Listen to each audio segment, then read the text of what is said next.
जय हिंद मेरे सभी शेर और शेरनियों को। प्यारे बच्चों, तहे दिल से बहुत बहुत आभारी हूँ। ये वीडियो बहुत इंपॉर्टेंट है यार, प्लीज़ लास्ट तक स्किप मत करना। वो सभी बच्चे, आज आंसर की आ चुकी है। बहुत सारा डाउट क्रिएट कर दिया लोगों ने।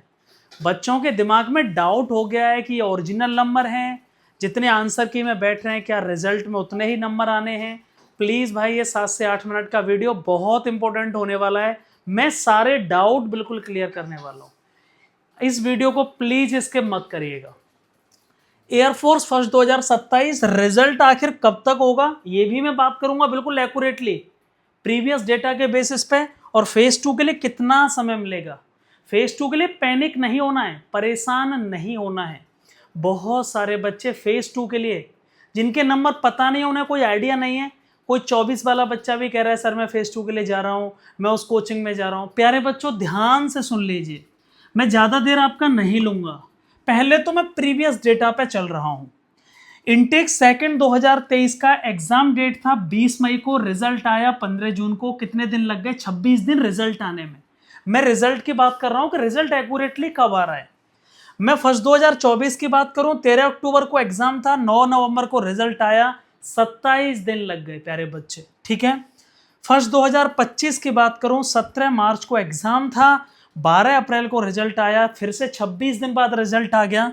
सेकेंड 2025 की बात करूं, 16 नवंबर को एग्जाम था, 19 को रिजल्ट आया, दिसंबर को 33 दिन बाद रिजल्ट आया। यदि मैं फर्स्ट 2026 की बात करूं प्यारे बच्चे, 22 मार्च को एग्जाम हुआ, 7 मई को रिजल्ट आया, लगभग 40 दिन बाद। और यदि मैं सेकेंड 2026 की बात करूं तो प्यारे बच्चे, वो भी लगभग 42 दिन बाद रिजल्ट आ गया, जो पिछला इनटेक था। बहुत सारे बच्चों का ये क्वेश्चन था कि सर आखिर रिजल्ट, आप प्रीवियस डेटा को देखोगे तो वहां आपको रिजल्ट से संबंधित बिल्कुल क्लियर हो जाएगा। मतलब मैं बात करूं रिजल्ट की, तो आप समझ लीजिए 20 और 25 जो अप्रैल है, आपका रिजल्ट इधर देखने को मिल जाएगा। EDCIL बहुत एक्टिवली काम कर रही है, जो नई एजेंसी है EDCIL, आपने देख लिया होगा, उसने आंसर की को टाइम पर रिलीज कर दिया। आंसर की को इतना जल्दी रिलीज करना इस बात का संकेत है कि आपका रिजल्ट मैक्सिमम 25 अप्रैल से लेट नहीं जाएगा। परेशान मत होइएगा मैं क्या कह रहा हूं। इसका मतलब 20 से 25 अप्रैल को हमें रिजल्ट देखने को मिल जाएगा। यह बात यहां हो चुकी है। सबसे बड़ी बात, आपके नंबर कितने भी हैं, लेकिन हर सब्जेक्ट में भी आपको पास होना पड़ेगा, जिसको सेक्शनल कट ऑफ कहा जाता है। प्यारे बच्चे, समझने की कोशिश करो मेरे। कुछ बच्चों के नंबर बहुत होंगे, लेकिन किसी सब्जेक्ट में कम हो सकते हैं। पिछली बार जो रिजल्ट आया सेकंड 2026 का, उसमें मिनिमम मार्क्स कितने चाहिए थे पास होने के लिए? अलग अलग जो सब्जेक्ट हैं उनमें भी मिनिमम मार्क्स चाहिए। मैं एक्स ग्रुप की बात करूं तो इंग्लिश में 5 नंबर मिनिमम चाहिए थे पास होने के लिए, फिजिक्स में 6.25 6.25 और मैथ में 6.25। बाई ग्रुप की इंग्लिश की बात करूं तो 5.1, रागा की बात करूं तो 7.5, जिसको सेक्शनल कट ऑफ कहा जाता है। मतलब इतने मार्क्स आपके, भले ही आपके एक्स ग्रुप में 70 में से 40 नंबर हैं, लेकिन किसी एक सब्जेक्ट में यार इतने मार्क्स नहीं आए जितना सेक्शनल कट ऑफ निर्धारित किया जाएगा, तो आप फेल हो जाएंगे। मतलब इसको कहा जाता है सेक्शनल कट ऑफ। प्यारे बच्चे, मिनिमम मार्क्स होना जरूरी है, इसलिए आपको रिजल्ट तक वेट करना है, कहीं भागना नहीं है भाई। रिजल्ट के बाद फेज 2 के लिए हर बार की तरह कम से कम 2 से 2.5 महीना मिलेगा। प्यारे बच्चे, मैं सबसे पहले आपको ये बात बता रहा हूं, मिनिमम 2 महीने आपको फेज 2 के लिए मिलने ही हैं। यार आप एग्जैक्ट टाइम पूछें तो मैं आपको कह सकता हूं 1.5 महीने से कम समय नहीं मिलने पॉसिबल ही नहीं है, क्योंकि उस दौरान जो ASC होते हैं, एयरमैन सिलेक्शन सेंटर, उन पर FCAT के इंटरव्यू चल रहे होते हैं। 1.5 महीना आपको रिजल्ट आने के बाद, यार 20 अप्रैल को आपका रिजल्ट आता है, तो भी आपको उसके बाद कम से कम 45 दिन फेज 2 के लिए मिल जाएंगे। तो फेज 2 के लिए अभी से बिल्कुल मत जाना। क्यों, मैं बताऊंगा अभी। ये जो आंसर की आई है वो आपके एक्चुअल मार्क्स नहीं हैं, अभी नॉर्मलाइज्ड मार्क्स आएंगे भाई। अगला हम चलते हैं प्यारे बच्चे, फाइनल सिलेक्शन के लिए। क्या है जो आंसर की आई है वही मार्क्स है? नहीं भाई, फाइनल स्कोर के लिए नहीं है। मैं फिर से बात कर रहा हूं, नॉर्मलाइजेशन आपने सुना होगा।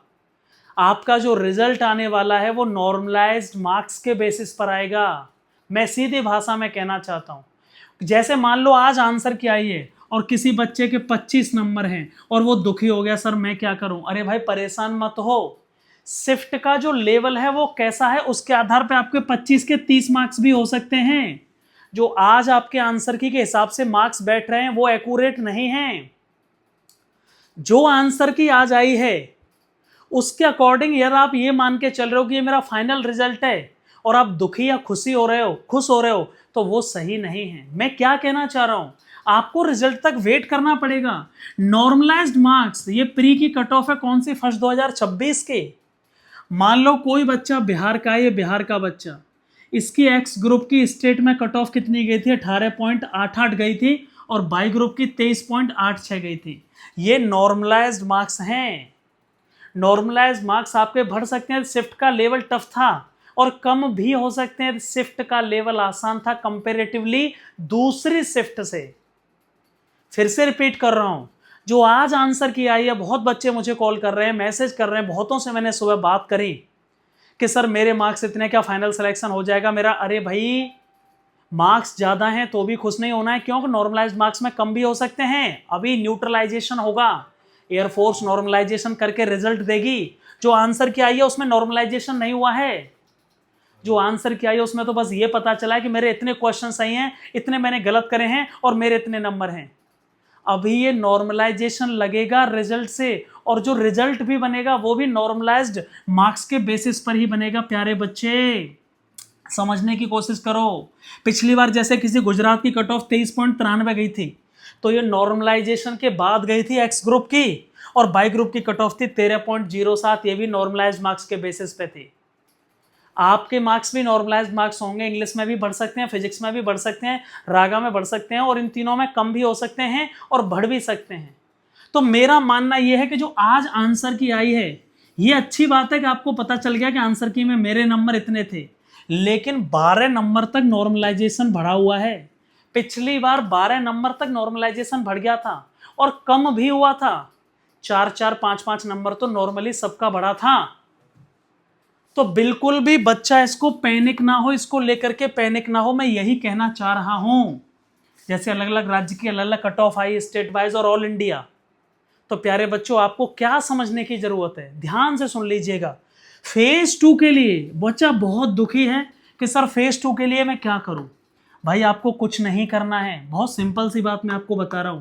फेज 2 के लिए आपको क्या करना है, चलिए फेज 2 के लिए आपको बस इतना करना है, जैसे ही आपका रिजल्ट आता है, अभी आप कहीं नहीं जाओगे, जैसे ही आपका रिजल्ट आता है आप सुधीर डिफेंस एकेडमी आ जाइए। हर बार बच्चा आता है मेरे यहाँ पे, एक बैच में 20 बच्चे, रहना खाना उत्तम क्वालिटी का, फिजिकल प्रॉपरली, मेडिकल चेकअप, हमारा खुद का मेडिकल चेकअप है, SDA pre medical centre, Google पे जाके देख लीजिए। भारत का कोई भी ऐसा राज्य नहीं है जहां से बच्चे ना आए हों। पर मैंने किसी बच्चे से ये नहीं बोला कि तुरंत आ जाओ, मैं नहीं चाहता किसी बच्चे का कोई अहित हो। अभी रिजल्ट आने दो, कोई कहीं नहीं जाएगा, रिजल्ट तक कोई कहीं नहीं जाएगा। रिजल्ट आने के बाद भी सर कितना समय मिलेगा फेज 2 के लिए, मैं ऑलरेडी बता चुका हूं कि मिनिमम 1.5 महीने से और 2 महीना कम से कम मान के चलिए। भाई पिछले 6 इंटेक को उठा के देख लीजिए, 1.5 महीने से कम कहीं नहीं मिला है। अरे 45 दिन फेज 2 के लिए बहुत होता है जब तक आप घर पे पढ़िए, लेकिन जब तक प्रॉपर नॉर्मलाइज्ड मार्क्स ना आ जाएं, रिजल्ट ना आ जाए, आपको कहीं पर भी नहीं जाना है। और कोई भी डाउट आप मुझे डायरेक्ट कॉल करिए, व्हाट्सअप भी मत करिए, या तो कमेंट करिए ज़्यादा से ज़्यादा, और या फिर मुझे डायरेक्ट कॉल कर लीजिए। ये मेरे कॉन्टैक्ट डिटेल्स हैं 8954047969 एंड 7455912150।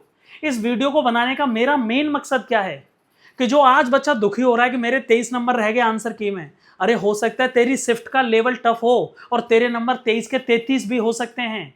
भाई रिजल्ट का वेट करना है, रिजल्ट आने के बाद फिर मुझे पूछना है, डिसीजन लेना है कि सर हाँ अब पता चल पाएगी कि मेरा फाइनल हो पाएगा कि नहीं हो पाएगा। समझ पाए या नहीं समझ पाए मैं क्या कहना चाह रहा हूं। फेज 2 के लिए SDA defence academy, SDA is the one stop solution. रहना खाना physical medical checkup, proper complete study material YouTube पर जाकर देख लीजिए, आपको उत्तम क्वालिटी का मिलने वाला है। प्यारे बच्चे किसी को कोई भी डाउट है मुझे डायरेक्ट कॉल करिएगा। बहुत बहुत आभार, thank you so much and love you all.